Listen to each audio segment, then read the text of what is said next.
AR Rahman music ప్రపంచంలో ఈ పేరు ఒక సంచలనం. ఇప్పుడు ఈ ఏఆర్ రెహమాన్ 29 సంవత్సరాల వైవాహిక జీవితానికి ముగింపు పలికారు. తన భార్య అయినటువంటి సైరా బానుకి విడాకులు ఇవ్వనున్నట్లు సోషల్ మీడియా వేదికగా ప్రకటించారు.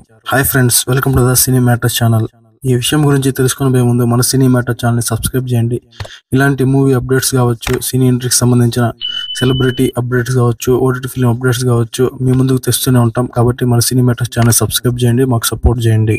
ఇప్పుడు ఈ A R Rahman divorce news social media వేదికగా తెగ వైరల్ అవుతోంది. ఇప్పుడు ఈ న్యూస్ విని భారతదేశంలోని ప్రతి ఒక్క ఏఆర్ రెహమాన్ గారి అభిమానులు కావచ్చు, సినీ లవర్స్ అందరూ కూడా బాధపడే పరిస్థితి. సైరా బాను తనొక గుజరాతీ కుటుంబానికి చెందిన వ్యక్తి. ఏఆర్ రెహమాన్ సైరా బానుని 12 మార్చి 1995 సంవత్సరంలో పెళ్లి చేసుకున్నారు. గతంలో ఓ ఇంటర్వ్యూలో ఏఆర్ రెహమాన్ గారు సైరా బానుని మొదట ఎలా కలిశారో, వారితో వివాహ బంధం ఏ విధంగా ఏర్పడింది, తన తల్లి ఏ విధంగా మొదటిసారి వాళ్ళ ఇంటికి వెళ్లి వివాహం గురించి చర్చించింది, దాని గురించి చెప్తూ చాలా సంతోషపడ్డారు. సైరా బాను గారితో తను మొదటిసారి కలుసుకున్న సందర్భాన్ని గుర్తు చేసుకుని చాలా ఆనందపడ్డాడు. జనవరి 6, 1995 సంవత్సరంలో మొదటిసారి ఏఆర్ రెహమాన్ గారు సైరా బాను గారిని కలిశారట. గుజరాత్ లోని కచ్ అనే గ్రామంలో డిసెంబర్ 20, 1973 సంవత్సరంలో సైరా బాను గారు జన్మించారు.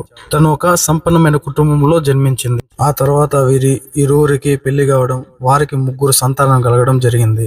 ఏఆర్ రెహమాన్ గారు పుట్టుకతోనే హిందువైనా దాని తర్వాత ఇస్లాం మతాన్ని స్వీకరించారు.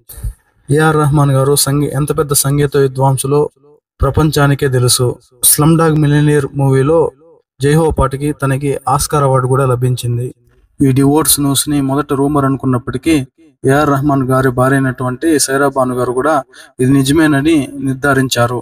సైరా బాను గారి లాయర్ అయినటువంటి వందనా షా సైరా బాను గారు ఏఆర్ రెహమాన్ గారి నుండి విడాకులు తీసుకున్నట్టు ప్రకటించారు. డివోర్స్ వెనకాల రీజన్స్ వచ్చేసి వీళ్ళిద్దరి మధ్య వస్తున్నటువంటి తగాదాలు, అదేవిధంగా కలహాలు మాత్రమే అని చెప్పి వందనా షా గారు ప్రకటించారు.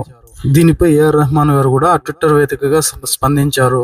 ట్విట్టర్ వేదికగా ఏఆర్ రెహమాన్ గారు స్పందిస్తూ ఇలా తెలియజేశారు: మేము సంతోషంగా 30కి చేరుకోవాలని చెప్పి ఆశించాము, కానీ అన్ని విషయాలు కనిపించని ఒక ముగింపును కలిగి ఉంటాయని చెప్పి తెలిసింది. మా మనసులో విరిగిన అద్దాలు, ఒకసారి ఒక అద్దం విరిగితే మళ్ళీ అతకగలవా అంటూ ఎమోషనల్ గా స్పందించారు.